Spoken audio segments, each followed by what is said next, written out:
Imagine controlling wealth so vast it makes today's billionaires look poor. For over 600 years, one dynasty ruled half the world, commanding riches that would equal $500 billion today. Their palaces stretched across continents. Their bloodline sat on every throne that mattered. But here's the thing. How could a dynasty with more power than any family in history simply vanish? What dark secret destroyed the mightiest bloodline the world had ever seen? In this video, we'll uncover the hidden forces that took this legendary dynasty from unimaginable wealth to complete collapse. The year is 1519. In a smoky room in Frankfurt, German bankers are counting out the largest bribe in history. Gold coins pile high on wooden tables. The target? 7 men who will choose the next Holy Roman Emperor. The bidder? A 19-year-old Habsburg prince named Charles, the man who would later be known as Charles V. The price? 850,000 florins, roughly $200 million in today's money. This wasn't a battle of knights or armies. It was the world's first empire bought with cash. The Fugger banking family, think medieval Goldman Sachs, had just made the deal of the century. They loaned Charles the money to buy the most powerful crown in Europe. In return, they got something even better: exclusive mining rights to silver deposits across the Habsburg territories. This wasn't just a loan. It was a new way of doing politics, using borrowed money to buy power. It was the world's first leveraged buyout of an empire. Charles became Emperor Charles V, ruler of Spain, Austria, the Netherlands, and vast chunks of the New World. Thanks to a single financial transaction, the Habsburgs had effectively purchased half the known world, and the Fuggers became the silent shareholders of an empire. But here's where the story gets interesting. Most dynasties build wealth through war or trade. The Habsburgs built theirs through marriage contracts. They turned weddings into mergers and acquisitions. Their family motto wasn't about conquest. It was, "Let others wage war. You, happy Austria, marry." Every wedding was a hostile takeover. Every bride was a new territory. Every child was a future claim to another throne. And it worked.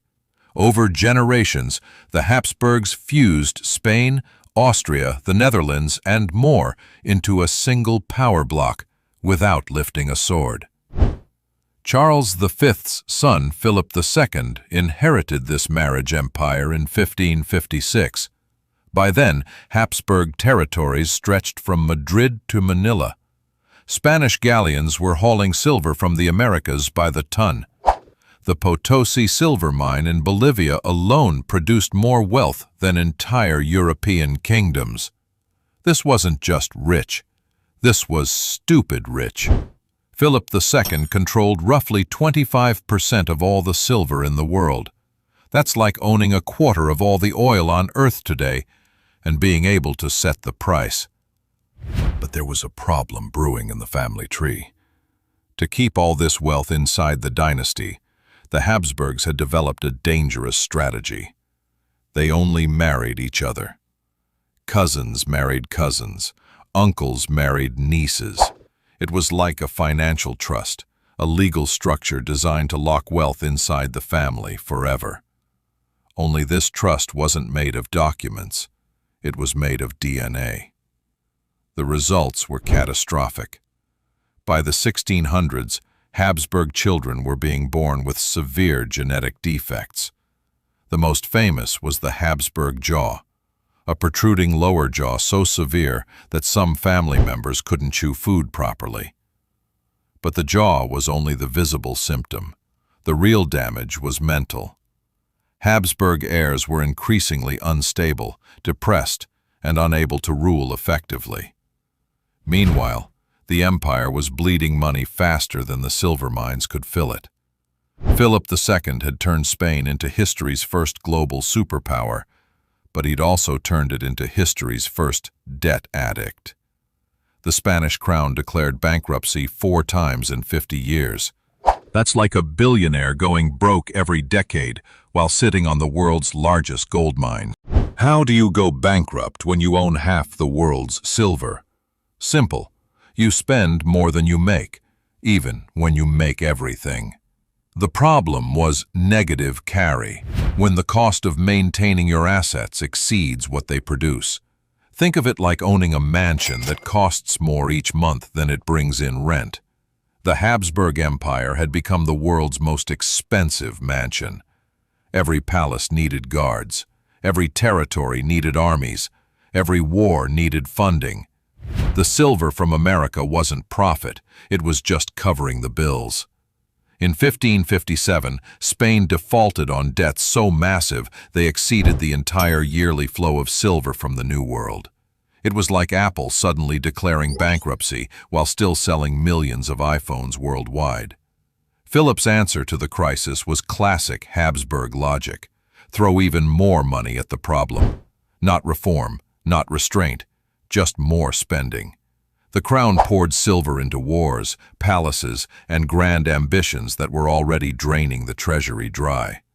3 decades later, that logic reached its climax. In 1588, Philip II assembled the largest naval force in history, the Spanish Armada.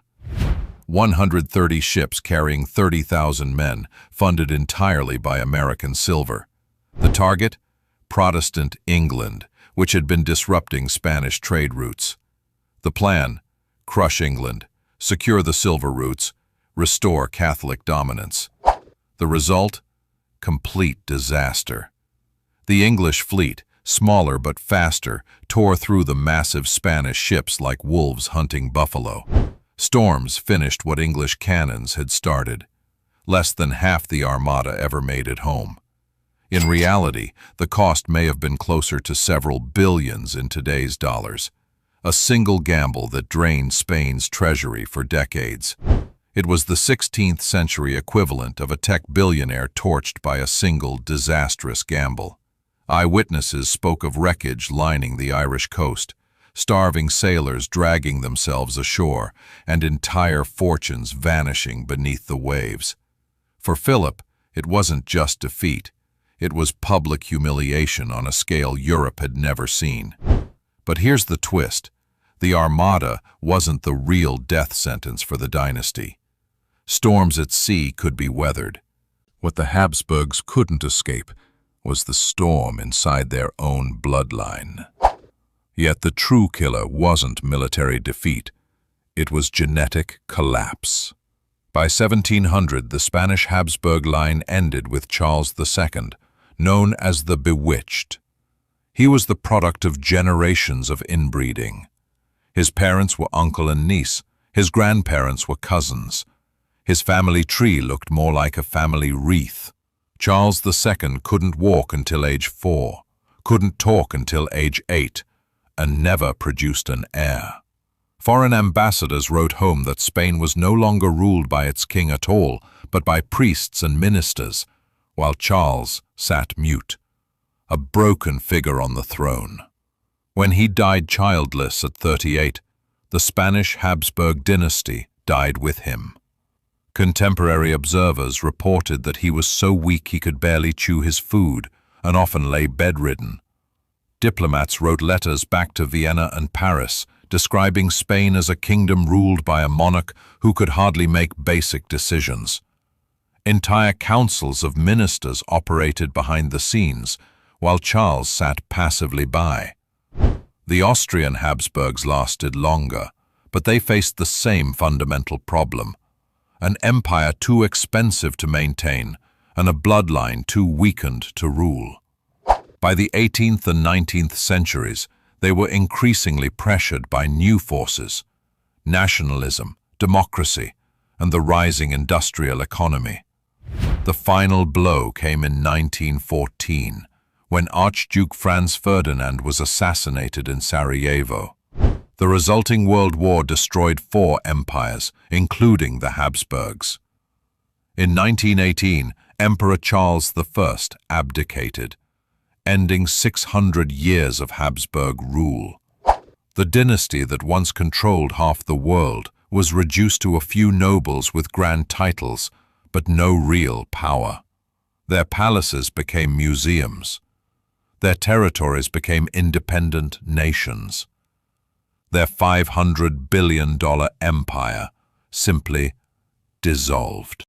But the fall of the Habsburgs was more than a historical drama. It was a lesson that still matters today. It wasn't just war that destroyed them. It was overreach, an empire expanding faster than it could breathe. It was genetic decline, a bloodline locked in its own cage. It was succession failure, no strong heir to hold it together.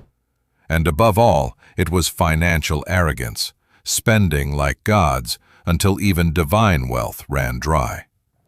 This deadly combination brought down Europe's most powerful dynasty, and it still threatens modern empires today, from oil kings and banking houses to the tech giants of our age. The Habsburgs proved that no fortune on earth can save you from bad strategy. They had more money than gods, more land than Rome, and more resources than any family in history. But they forgot the most important rule. Evolution beats isolation every single time. Because when you stop adapting, you start dying. And once the dying begins, not even all the silver in the world can save you. And that's why we still see the same mistakes today. Family businesses collapsing in inheritance battles, tech billionaires crushed by debt-fueled bets, investor dynasties convinced they're untouchable. History proves no fortune is safe when the strategy is wrong. Thanks for watching. See you in the next video.